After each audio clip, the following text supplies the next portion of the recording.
پیش ہے ہندی زبان میں اپڈیٹ۔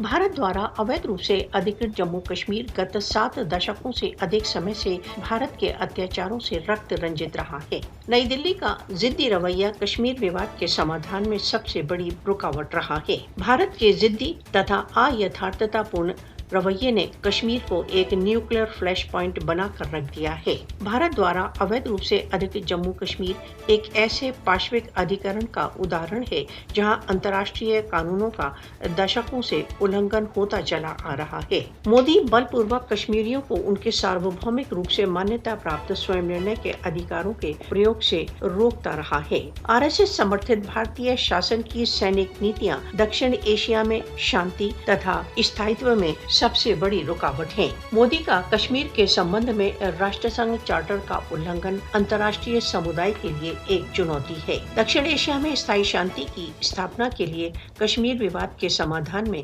अंतर्राष्ट्रीय समुदाय की एक जिम्मेदारी है। भारत को कश्मीर विवाद के समाधान के विषय में उसके द्वारा राष्ट्रसंघ के सामने दिए गए वचनों को स्पष्ट रूप से बताया जाना चाहिए। भारत पर कश्मीर विवाद के समाधान के लिए गंभीर तथा ठोस पग उठाने के लिए दबाव डाला जाना चाहिए। विश्व को भारत द्वारा अवैध रूप से अधिकृत जम्मू कश्मीर में भारत की गैर कानूनी तथा विस्थापना की कार्रवाइयों का तुरंत नोटिस लेना चाहिए। राष्ट्रसंघ को देर से निलंबित कश्मीर विवाद के इसके प्रस्तावों के अनुसार समाधान में अपनी उचित भूमिका निभाना चाहिए। कश्मीर की स्वतंत्रता की कामना पर भारत के सैनिक रवैये द्वारा विजय नहीं प्राप्त की जा सकती।